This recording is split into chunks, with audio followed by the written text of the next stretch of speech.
fair itu bahkan di lapangan sering dijadikan ajang brandingnya perusahaan.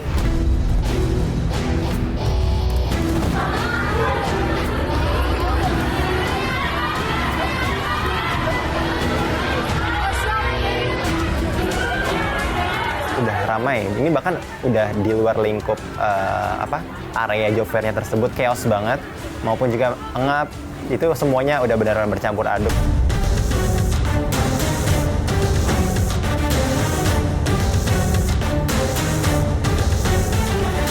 Saking putus asanya saya itu, udahlah, saya nggak usah lagi ngelamar-lamar lagi untuk sesuai dengan latar belakang pendidikan saya.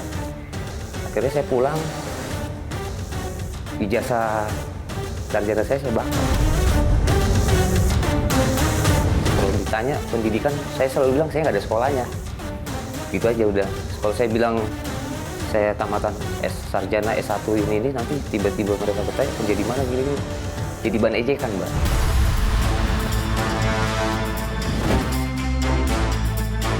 Ratusan orang ter-PHK, mayoritasnya adalah perempuan dan mereka adalah pencari nafkah utama.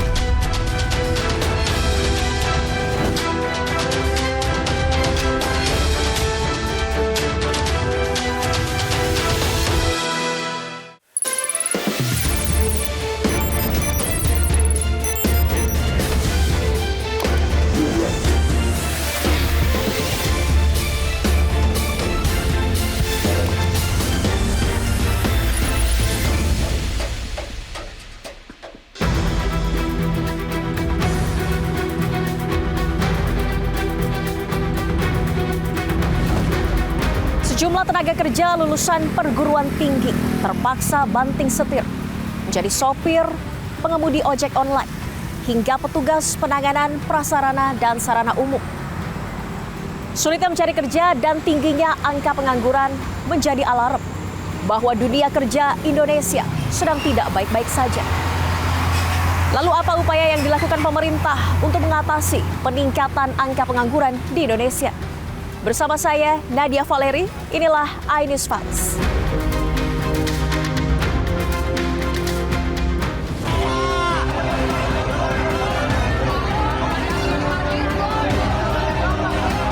Membludaknya peserta job fair berujung kericuhan di Cikarang, Bekasi, Jawa Barat beberapa waktu lalu membuat seorang konsultan HRD geram. Ia menyebut jika job fair yang diadakan hanyalah formalitas semata dan perusahaan-perusahaan yang terlibat dalam job fair 90% tidak sedang mencari pelamar kerja. Benar-benar bakal diambil gak sih Pak nantinya? Enggak. Job fair itu enggak. Job fair itu syarat aja itu. Job fair itu omong kosong. Lagian aku heran kok masih ada job fair zaman sekarang. Apa? Cari kerja masih offline itu apa?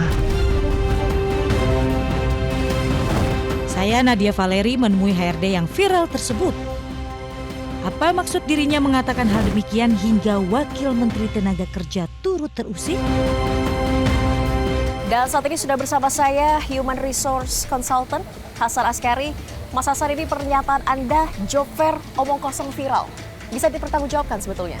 Jadi pembawaan saya ke teman-teman subscriber YouTube itu emang gaya bahasanya aja yang frontal. Tapi apakah job fair benar-benar omong kosong? Itu kita harus lihat dari segi data dan tingkat efektivitas, akuntabilitasnya. Ada penelitian yang di-upload juga di jurnal.kemenaker.go.id bahwa efektivitas job fair yang dilakukan oleh perusahaan swasta itu efektivitasnya 78%-an. 77,8% efektif. Artinya kandidat yang datang di job fair dengan kebutuhan industri itu match. Sedangkan di penelitian yang sama menyebutkan yang diadakan sama pemerintahan masih belum signifikan. Jadi pernyataan soal job fair itu omong kosong atau enggak, pertama itu soal diksi, dan saya perlu klarifikasi bahwa itu tidak niat untuk menyinggung siapapun ya. Mau dari pemerintah, mau dari kementerian, sama sekali enggak.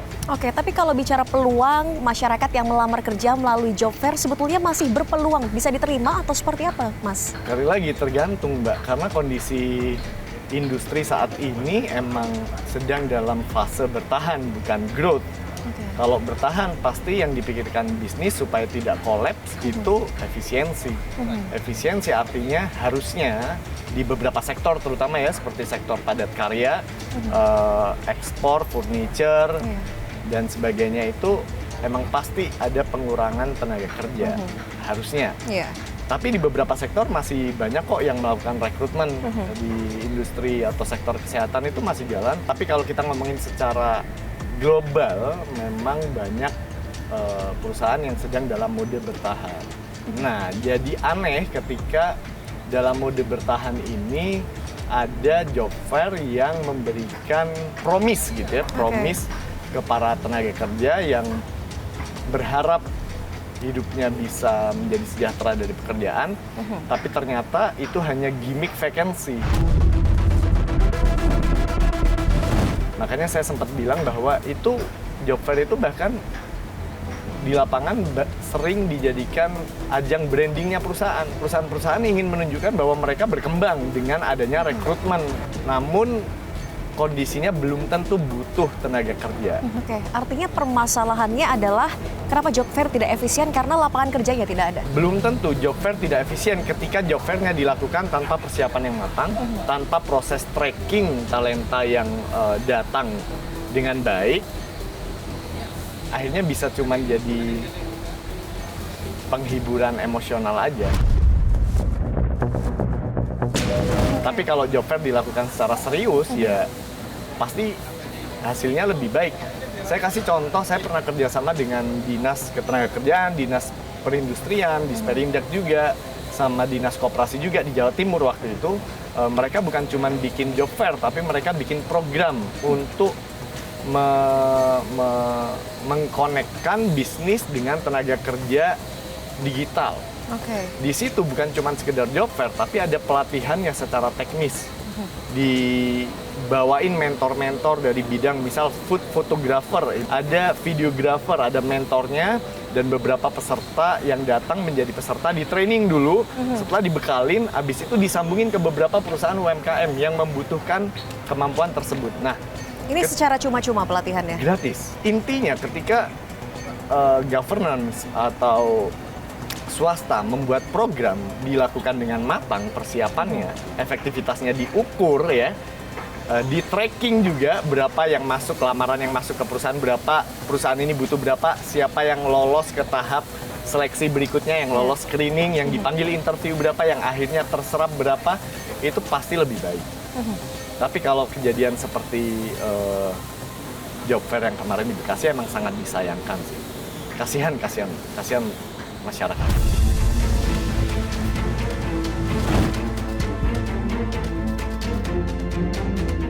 Nah itu pernyataan yang nggak bertanggung jawab, formalitas. Saya minta HRD-nya untuk segera dipecat itu. Kok pernyataannya kurang ajar segitu, formalitas. Jangan bikin job fair kalau begitu. Gitu berarti dia ngada-ngada tuh. Gitu. Saya mau tahu nama perusahaannya HRD siapa? Berarti kurang ajar tuh. Berarti kurang ajar. Pernyataan Anda job fair omong kosong ini juga direspon oleh Wamenaker Immanuel Ebenezer. Tanggapan Anda, Mas? Ya, pertama-tama klarifikasi bahwa itu bukan merespon saya, tapi merespon HRD yang ikut di job fair di Bekasi, kalau nggak salah ya. Satu hari setelah Pak Wamenaker menyebutkan itu, baru saya live YouTube, potongan video saya baru diambil. Soal yang HRD dipecat saja kalau bilang gitu. Yes. Jadi beliau dulu menyampaikan, merespon dulu, besoknya tuh baru saya live YouTube. Di live YouTube saya durasinya 1 jam 20 menit. Di sesi tanya jawabnya ada yang tanya, Mas soal job fair gimana? Dan ini saya nggak tahu gembar-gembornya yang terjadi di media sosial ya. Ya saya jawab, omong kosong dan sebagainya tadi. Lalu disandingkanlah sama media yang tidak bertanggung jawab, seakan-akan itu saya yang padahal menyampaikan. timingnya berbeda. Timingnya berbeda, secara kronologis Pak Wamen dulu baru saya. Perlu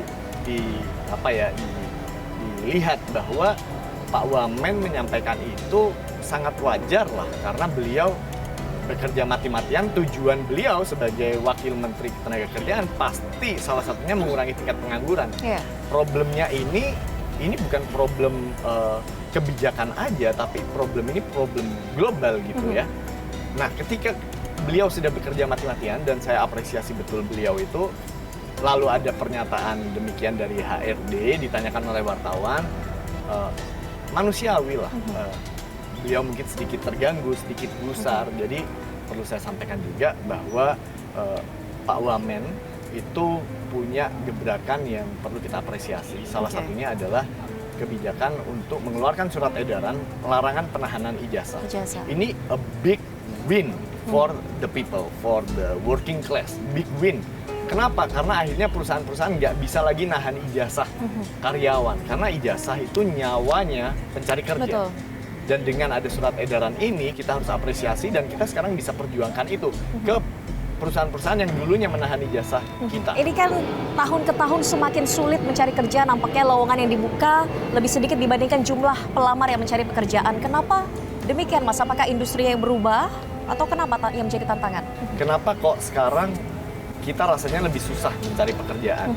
Ya jawabannya bukan cuma urusan nasional aja, bukan kita bisa serta-merta menyalahkan pemerintah, enggak. Fenomena ini fenomena global. PHK massal terjadi itu bahkan di Amerika juga terjadi. Perusahaan-perusahaan besarnya, Nvidia, Intel itu melakukan PHK besar-besaran. Itu perusahaan yang besar banget ya, melakukan PHK besar-besaran. Ini konsekuensi aja dari pergerakan zaman, modernisasi, dan adanya teknologi yang semakin canggih seperti AI, itu semuanya berkontribusi. Cuman kan kita harus memikirkan solusinya apa, kan gitu. Jadi dari talentanya itu emang fokus untuk mengembangkan diri, melihat kebutuhan di industri apa, upskilling, reskilling, kemampuan-kemampuan yang kita butuhkan di industri itu apa, kita berusaha meng-acquire skill tersebut supaya lebih mudah keterima di perusahaan. Perusahaan juga punya PR-nya apa? Misalnya nih, perusahaan harus optimis dalam pengembangan karyawan. Karena trennya sekarang, perusahaan itu nggak mau ngerekrut orang yang fresh, nol putul gitu. Tanpa pengalaman? Tanpa pengalaman. Tapi kan fresh grade juga butuh kerja? Exactly. Perusahaan itu sekarang kebutuhan industri pingin dapat orang yang masuk plug and play. Oke, masuk bisa langsung contribute. Berkaca dari job fair kemarin yang sempat ricuh begitu, apakah mungkin lebih efektif mencari pekerjaan secara online atau bagaimana menurut Anda, Mas? Mencari kerja itu orang yang belum bekerja ya, artinya mereka secara finansial terbatas sekali. Job fair offline itu mengeluarkan biaya, bensin, parkir, ngeprint CV, ngeprint fotokopi ijazah, ngeprint surat lamaran, waktu beli dan tenaga amplop, terkuras ya, materai dan sebagainya. Itu waktu dan tenaga, effort mereka habis di sana. Sedangkan ketika job fair-nya ternyata tidak efektif, artinya pencari kerja ini terpaksa berhutang. Dia harus berhutang ke teman, ke tetangga hanya untuk mencari kerja. Ini kan tentu kita perlu perbaiki gitu. Kalau emang bisa dilakukan secara online, kenapa harus offline? Kalau bisa dilakukan secara gratis, kenapa harus mengeluarkan biaya di pesertanya? Sebenarnya di situ aja sih. Kalau efektivitas ya sama, mau online maupun offline, selama dilakukannya dengan persiapan matang, dengan baik, ada sistem tracking rekrutmennya, nggak terlalu jadi masalah. Karena di beberapa perusahaan juga masih melakukan kok offline rekrutmen. Pabrik-pabrik tuh masih di depan pabriknya ada tulisan dicari karyawan-karyawati usia sekian. Itu masih. Jadi yang penting adalah kita mau memikirkan anak-anak kita atau kita nggak memikirkan mereka. Baik, terima kasih banyak HR Consultant Mas Hasan Askari telah berbagi untuk iNewsFile. Sehat selalu.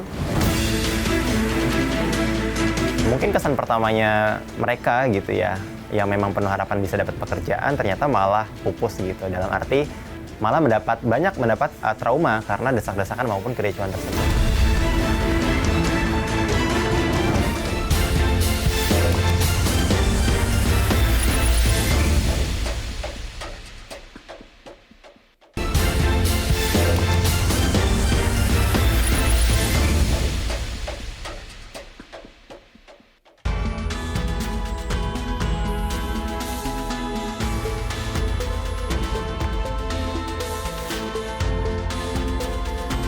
Presiden University di Cikarang Utara, Kabupaten Bekasi, Jawa Barat, jadi lokasi digelarnya Job Fair pada Selasa 27 Mei lalu. Sebanyak 25.000 pencari kerja memadati Job Fair Bekasi Pasti Kerja Expo yang digelar pemerintah Kabupaten Bekasi.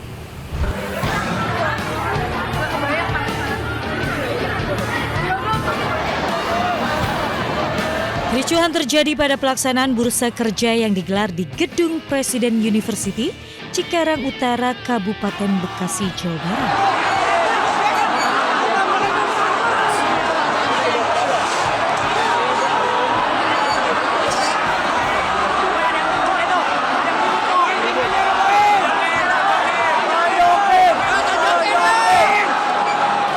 Selasa 27 Mei lalu, ribuan pencari kerja saling dorong untuk bisa memasuki gedung bursa kerja yang diselenggarakan oleh Dinas Tenaga Kerja Kabupaten Bekasi. Pencari kerja harus menunggu berjam-jam, saling berdesakan bersaing dengan pencari kerja lainnya, memperebutkan lowongan pekerjaan dari 64 perusahaan yang mengikuti acara tersebut. Tingginya animo para pencari kerja dan minimnya penjagaan membuat sejumlah pencari kerja jatuh pingsan. Bahkan beberapa di antaranya sempat adu mulut. Dari rumah dari jam 7. Ada antrean berapa jam? Apa? Antrean berapa jam? Antreannya bisa sampai sejam setengah. Berjam-jam ya? Iya, berjam-jam. Desak-desakan juga nggak? Apa? Desak-desakan? Iya, desak-desakan, dorong-dorongan.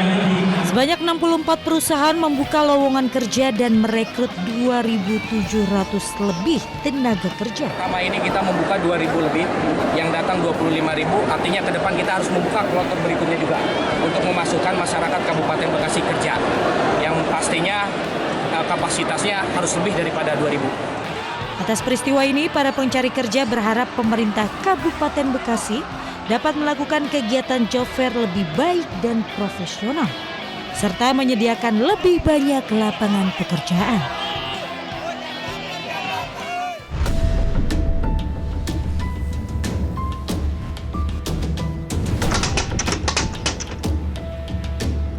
Jadi di sosial media waktu itu memang ada e-flyer yang memang itu penyelenggaraan terkait job fair yang ada di Cikarang tersebut.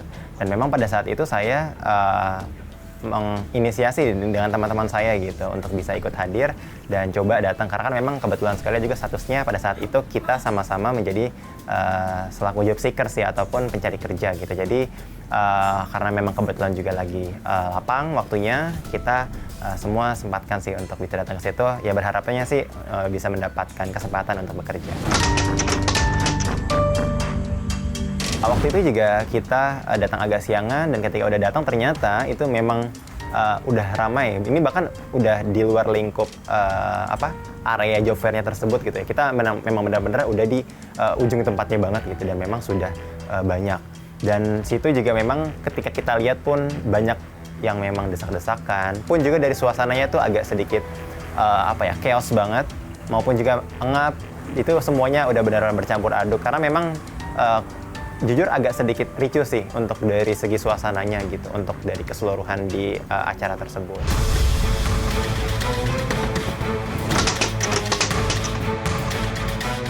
Kericuhan itu sebenarnya adalah yang pertama itu ketika petugas di dalam itu sudah mulai membuka pintu gitu. Nah, dari situ semuanya langsung menerobos bener-bener secara chaos dengan masuk si pintu tersebut sih, untuk pintu masuk area job fair-nya gitu. Itu yang pertama. Terus yang kedua, itu memang ada seperti semacam kejadian rebutan barcode. Jadi di area sana kan memang kan sebenarnya kan lebih ke kita scan barcode aja ya Mbak ya. Kita jadi scan barcode untuk bisa akses untuk apply-nya.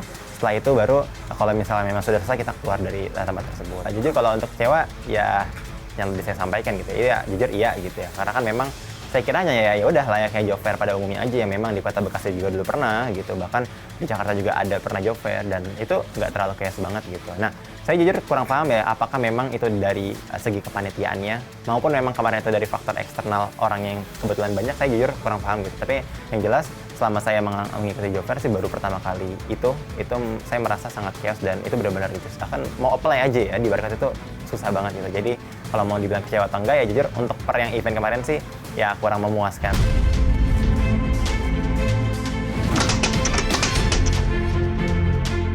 Ini menurut saya acara bagus gitu ya, maksudnya positif sih untuk job fair ini gitu. Namun memang perlu banyak evaluasi maupun juga hal yang dibenahi, mungkin dari segi manajerial, manajemen untuk dari acaranya gitu. Itu memang jujur harus banyak yang dievaluasi gitu, karena kan banyak sekali itu kan rata-rata pemuda maupun pemudi yang memang penuh harapan gitu untuk bisa mendapatkan pekerjaan di acara tersebut gitu. Dan ternyata Mungkin kesan pertamanya mereka gitu ya, yang memang penuh harapan bisa dapat pekerjaan, ternyata malah pupus gitu. Dalam arti malah banyak mendapat trauma karena desak-desakan maupun kericuhan tersebut.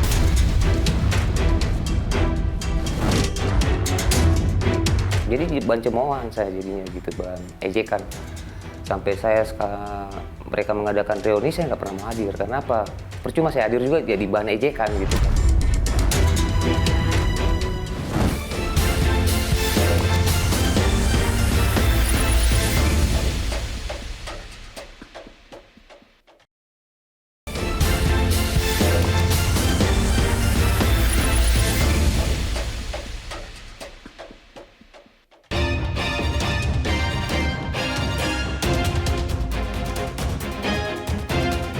Memiliki pekerjaan yang sesuai dengan latar belakang pendidikan tentu menjadi pilihan semua orang. Namun terkadang kita terpaksa menggadai keahlian kita untuk menerima pekerjaan yang tidak sesuai dengan keahlian dengan dalih daripada menganggur. Hal tersebut dirasakan Indra Tommy. Dirinya harus merelakan ijazah dari perguruan tinggi dengan titel sarjana ekonomi. Namun kini bekerja menjadi seorang supir. Apa yang membuat Indra Tommy akhirnya banting setir memilih bekerja di bidang informal? Saya lulusan Fakultas Ekonomi. Saya pernah bekerja di suatu bank di Jakarta. Dan saya di situ nggak begitu lama, hanya 6 bulan. Dan setelah situ saya mencoba mencari ke tempat yang lain dengan sesuai dengan pendidikan saya, dan di situ saya nggak pernah mendapatkan sesuai dengan latar belakang pendidikan saya. Justru malah lari dari pendidikan saya. Saya coba untuk mencari lagi ke tempat yang lain, tapi tetap juga sama, nggak sesuai dengan latar belakang pendidikan saya. Akhirnya saya putus asa, ya udahlah, mau nggak sesuai dengan pendidikan saya pun nggak apa-apa lah, saya ambil gitu. Dan ketika itu saya pernah melenceng banget, saya kerja di perusahaan minyak CPO. Daripada saya nggak memiliki pekerjaan atau jadi pengangguran kan, jadi saya coba bekerja, sabar saya di situ sampai akhirnya saya bisa dan mengenali jenis-jenis minyak di situ, di perusahaan itu. Dan suatu ketika saya dijanjikan untuk diangkat sebagai karyawan di perusahaan tersebut. Tapi itu hanya janji-janji saja. Nah, ketika saya tunggu, saya tagih janji-janjinya, nggak kunjung datang juga, nggak ada kejelasannya. Akhirnya saya keluar lagi dari perusahaan itu. Nah, saya coba beralih lagi ke perusahaan-perusahaan lain, dan saya mencoba membawa alat berat kayak forklift, ekskavator. Nah, saya coba terjun ke dunia itu. Dan itu tidak sesuai dengan latar belakang pendidikan saya juga. Tapi saya coba untuk belajar. Oke lah, saya di situ kerja, tapi namanya sekarang kan pekerjaan itu nggak ada lagi namanya karyawan tetap, outsourcing semua. Selesai kontrak ya udah selesai. Dan saya mencari lagi pekerjaan yang lain lagi, tetap juga nggak sesuai dengan pendidikan saya. Dan sampai terakhir ini saya bekerja di perusahaan swasta yang sampai sekarang ini saya bekerja. Itu pun saya waktu melamar ke situ, saya bawa berkas-berkas saya sesuai dengan pendidikan saya, tapi mereka hanya membutuhkan tiga kriteria untuk penerimaan karyawan di perusahaan tersebut. Nah, pertama untuk mempromosikan mesin genset, kedua sebagai driver, karena kebetulan saya bisa mengendarai mobil. Udahlah, daripada saya nganggur lagi gitu kan, habis saya ambil lagi aja jadi driver. Sampai sekarang saya terakhir di situ. Tapi saking putus asanya saya itu, udahlah, saya nggak usah lagi ngelamar-lamar lagi untuk sesuai dengan latar belakang pendidikan saya. Akhirnya saya pulang, ijazah sarjana saya bakar.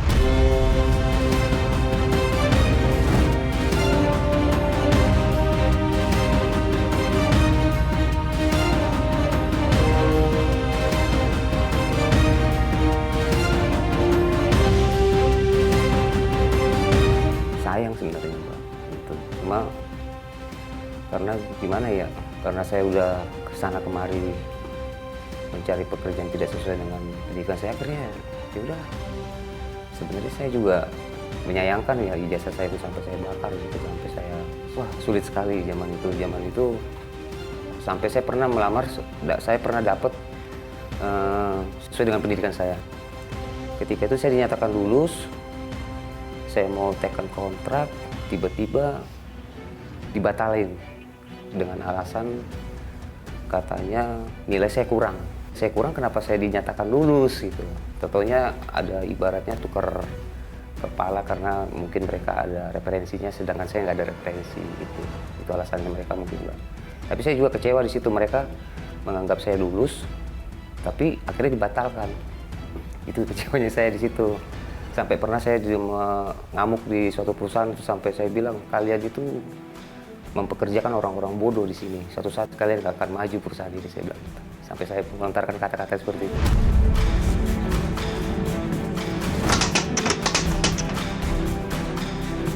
Kalau untuk saat ini yang gaji yang sekarang saya terima saat ini, kalau dibilang cukup nggak juga ya. Terutama kalau kita berkeluarga, anak, sekolah, ya kurang.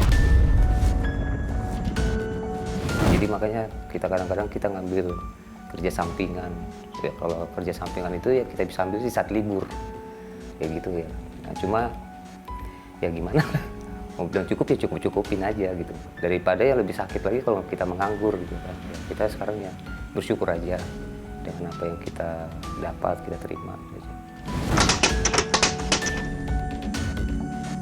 Pernah sih istri saya bilang, ya kamu kan sekolah kan tinggi, begini kamu pintar, cerdas, terus kamu kerja begini. Sewaktu saya di perusahaan minyak tuh sempet, kamu kan kotor gini apa nggak malu gitu. Saya bilang saya nggak harus malu untuk melakukan pekerjaan seperti ini. Yang penting pekerjaan ini halal saya lakukan daripada saya mencuri, kayak gitu kan, jadi seorang kriminal atau bandar narkoba itu lebih malu saya gitu kan. Kalau kayak gini kotor saya sih ya. Yang penting saya bisa menghidupi keluarga, bisa menghidupi kamu, istri, anak gitu. Saya biar jelasin ke mereka.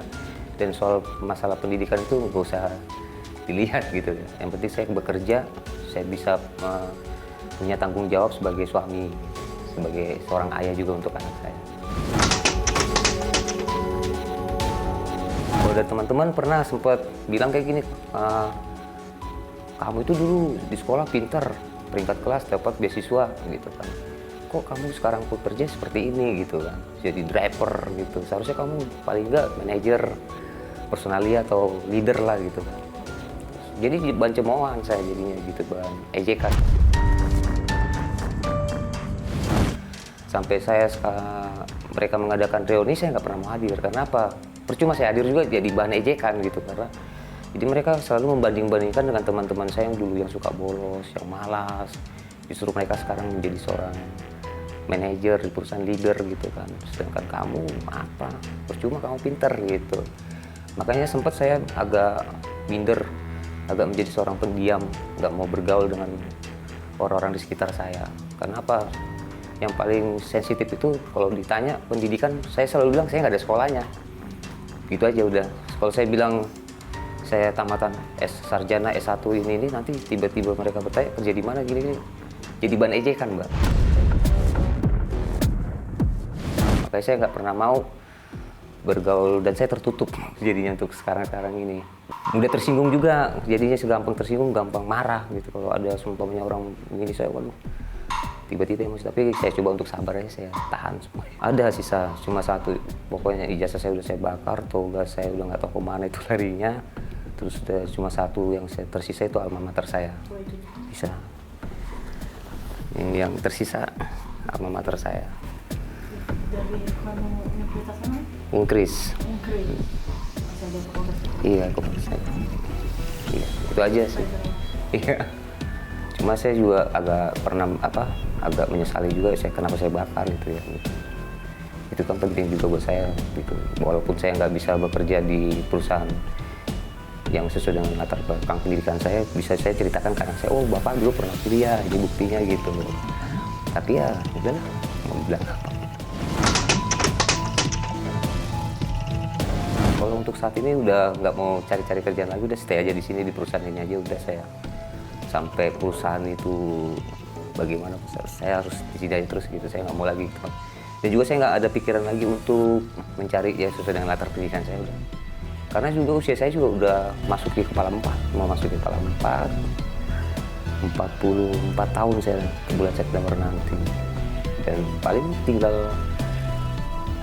berapa 10 tahun lagi udah pensiun, ya percuma. Saya udah nggak mikirin jabatan, udah nggak mikirin apa-apa. Yang penting saya kerja, saya terima gaji, saya bisa menghidupi anak saya, istri saya, udah gitu. Selain Tommy, nasib serupa turut dialami Nur Aini. Ia terpaksa merelakan ijazah S2 dari universitas negeri ternama dan memilih berjualan sembako online. Dirinya terkena pemutusan hubungan kerja beberapa waktu lalu dan sulit mencari pekerjaan kembali yang sesuai dengan latar belakang pendidikannya. Mbak, latar pendidikan lulusan S2? Iya, saya latar belakang S2 di komunikasi. Komunikasi, waktu itu berarti lulus di tahun? S2 itu tahun 2012. Setelah waktu itu memutuskan tidak bekerja kantoran lagi, ini berdampak ke penghasilan dari keluarga? Tentunya iya ya, apalagi memang baru-baru saat ini suami juga terdampak juga.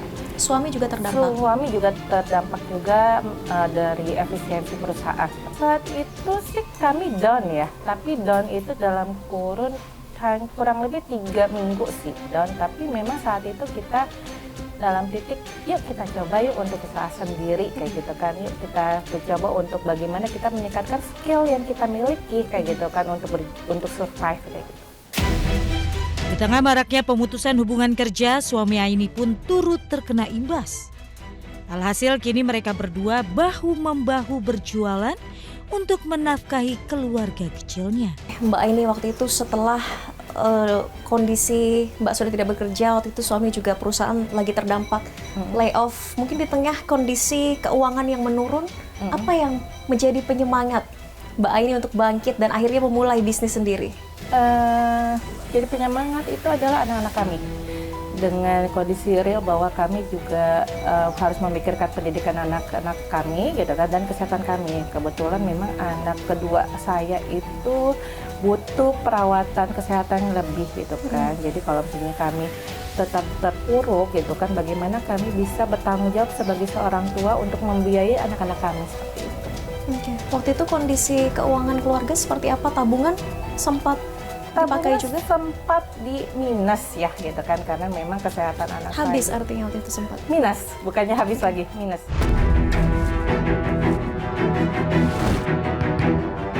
Indonesia ini kan kaya banget gitu, tapi kenapa kok angka pengangguran bisa sampai 7 juta?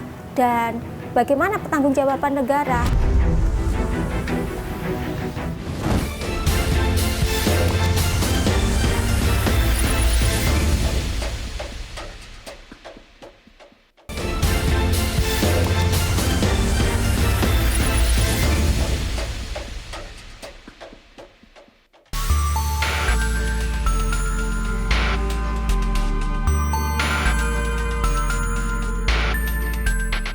Badan Pusat Statistik atau BPS mencatat angka pengangguran per Februari 2025 mencapai angka 7,28 juta orang.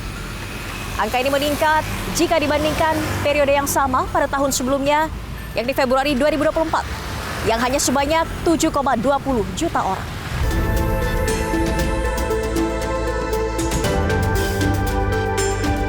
Sementara berdasarkan proyeksi Dana Moneter Internasional IMF per April 2025, angka pengangguran Indonesia diprediksi akan mencapai 5%.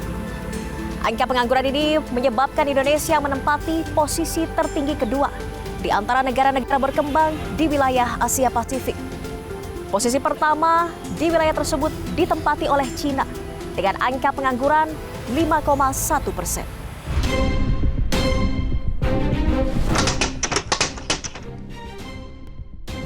Sebetulnya industri kita, industri di Indonesia ya, itu kan bergantung pada swasta. bergantung kepada investor-investor yang tentu saja mereka memburu laba ya, memburu keuntungan yang berlipat-lipat gitu. Jadi bukan berdasarkan pada bagaimana industri itu dikelola secara bersama-sama oleh rakyat. Nah, industri kita itu juga nggak kokoh, jadi harus diakui bahwa industri kita itu stagnan loh, tidak berkembang gitu, dan itu juga mengakibatkan belum ada penyerapan yang cukup masif terhadap situasi pengangguran di Indonesia.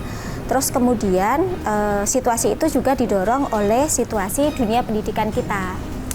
Anak-anak bangsa kita itu sebetulnya berada dalam posisi yang tidak diuntungkan dari sistem pendidikan di Indonesia, sehingga pada saat angkatan kerja masuk dalam usia produktif tidak bisa terserap. Kan dunia usaha juga menyampaikan toh bahwa mereka-mereka yang lulusan SMA, SMK, sarjana itu mesti butuh dilatih dulu ya, dan itu kan kos tersendiri ya.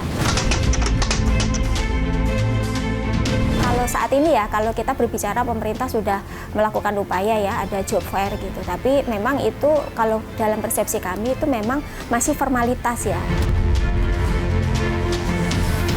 Memang jadinya Kementerian Ketenagakerjaan itu juga menggalang upaya ya sana sini gitu. Tapi itu hanya menyelesaikan problemnya yang di permukaan gitu, bukan di dasar.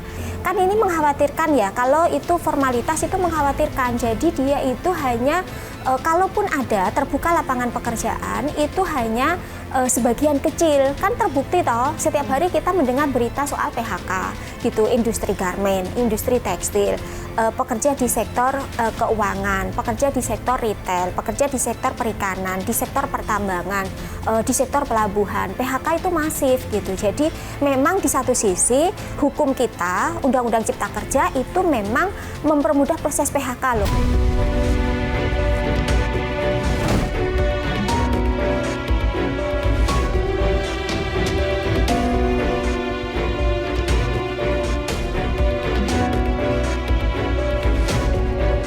Makanya kan kita menolak ya adanya Undang-Undang Cipta Kerja itu gitu, karena membuat informalisasi tenaga kerja itu semakin masif gitu. Jadi itu yang kami bilang bahwa job fair itu memang tidak akan bisa menyelesaikan problem jangka panjang. Indonesia ini kan kaya banget gitu, tapi kenapa kok angka pengangguran bisa sampai 7 juta? Dan bagaimana pertanggungjawaban negara? Harusnya kan penyelesaiannya itu pada basicnya ya, bukan kepada event-event ya. Saya bilang itu lebih ke event di mana pemerintah memang ya menyelenggarakan event-event, tapi itu menyelesaikan persoalan jangka pendeknya, bukan jangka panjangnya. Kalau industri kita tidak dibuat untuk menjadi industri yang berkelanjutan, nanti akan ada masalah-masalah lagi seperti ini lagi gitu. Jadi mengulang-ulang. Pengaduan kami banyak ya, yang tadi aku sebutkan. Kan kami itu lintas sektor ya, anggota kami yang di sektor pertambangan juga ada PHK ya, padahal kan tambang itu juga industri yang saat ini sedang dilirik ya oleh para investor gitu. Terus di pelabuhan juga ada PHK, Union Busting juga ada, PHK di sektor garmen banyak sekali anggota kami. Kemudian di sektor perikanan, industri jasa juga ada PHK. Jadi ratusan orang ter-PHK, mayoritasnya adalah perempuan dan mereka adalah pencari nafkah utama di dalam keluarga gitu. Jadi PHK ini momok yang terjadi di mana-mana. Apakah ini situasi yang pura-pura? Ini tidak pura-pura, ini fakta gitu. Ini fakta bahwa ada situasi PHK yang masif dan ini mesti diatasi oleh pemerintah, dan cara mengatasinya tidak hanya dengan membuat job fair. Pemerintah mesti punya keberanian lebih untuk mengelola industri dasar kita gitu, dengan menggunakan sumber daya yang kita punya dan memberi kepercayaan kepada rakyat, kepada serikat-serikat buruh untuk mengelola secara langsung dengan prinsip itu tadi, ada asas kekeluargaan, kemudian kita lakukan secara transparan, ada keterbukaan satu sama lain, sehingga kita juga berpikir apakah industri yang kita bangun ramah lingkungan atau tidak, berkelanjutan atau tidak. Dalam upaya menekan angka pengangguran, Suku Dinas Tenaga Kerja, Transmigrasi, dan Energi Kota Administrasi Jakarta Barat menggelar job fair secara serentak di 2 lokasi berbeda pada 3 hingga 4 Juni 2025.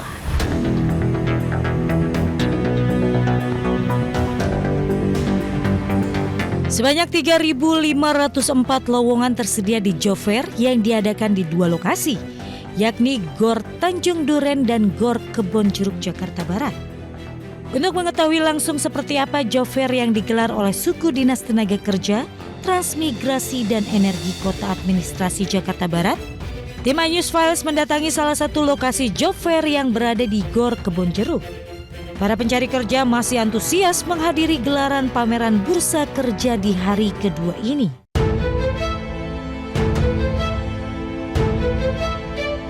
Untuk mengikuti Job Fair ini, para peserta wajib memiliki akun Siap Kerja Kemnaker yang bisa dibuat di situs siapkerja.kemenaker.go.id atau di aplikasi Siap Kerja Kemnaker di ponselnya. Jika telah memiliki akun Siap Kerja Kemnaker, saat tiba di lokasi Job Fair, peserta dipersilahkan untuk melakukan validasi kehadiran melalui scan barcode. Jika validasi sudah selesai, peserta bisa masuk ke area Job Fair.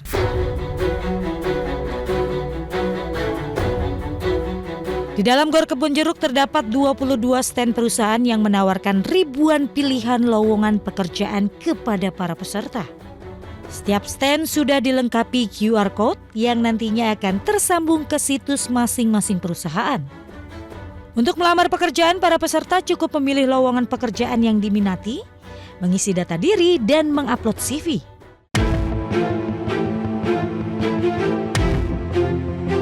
Selain mendaftar secara online dalam Job Fair ini, setiap perusahaan juga menerima lamaran peserta yang dikirimkan secara langsung. Tere dari salah satu perekrut dari perusahaan logistik menyebut adanya Job Fair bisa memudahkan ia mendapatkan tenaga kerja baru untuk perusahaannya.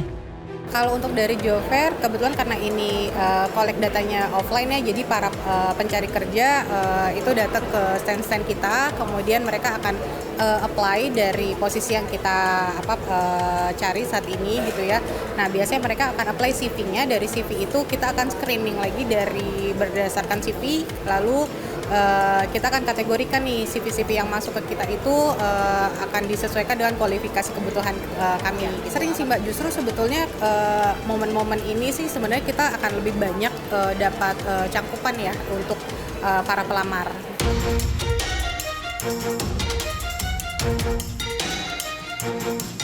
Job Fair kali ini didominasi oleh Gen Z yang baru lulus kuliah. Salah satunya Siva, sarjana psikologi yang baru lulus Desember 2024 lalu. Aku sekarang lebih ke semuanya sih Mbak, apa aja aku lamar. Nggak sesuai jurusan kalau sekarang. Aku apply, ikut pelatihan-pelatihan, terus kadang suka ini sih aktif di sosmed gitu. Kayak nge-live ya. Susah-susah, gampang sih, kayak untung-untungan gitu. Apalagi kalau apply lewat online kan kita nunggu notifnya di handphone aja. Makanya aku ikut Job Fair biar langsung nanya gitu ke orangnya, ke HRD yang di sini. Sulitnya mendapat pekerjaan juga menuntut Alma, sarjana komunikasi yang baru lulus di Februari 2025 lalu untuk datang ke Job Fair kali ini. Sulit banget karena kan semakin banyak lulus jadi semakin susah juga ternyata mencari kerja gitu. Apply di online juga, terus pernah interview langsung juga, cuman belum ada panggilan lagi gitu. Terus ada pernah suruh interview tapi di luar kota, tapi nggak bisa pokoknya terlalu jauh gitu.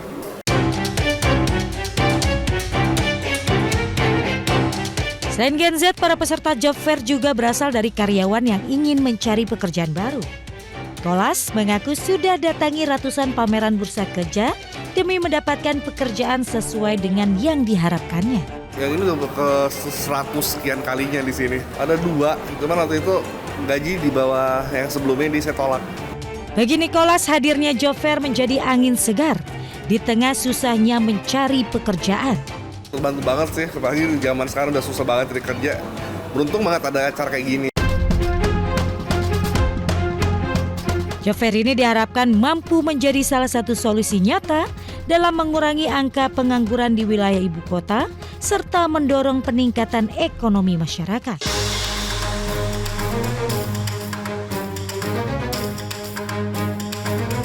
Di tengah situasi global yang tak menentu dan lemahnya roda perekonomian Indonesia, Pemerintah harus peka terhadap kondisi rakyatnya. Pasalnya kehilangan sumber pendapatan bisa menyebabkan masyarakat tak dapat memenuhi kebutuhan dasarnya dan mendorong tindak kriminalitas. Masyarakat butuh ketegasan pemerintah untuk bisa membuka lapangan pekerjaan seluas-luasnya. Jadi jangan bilang Anda tidak tahu akan permasalahan ini, karena kami sudah memberitahukannya.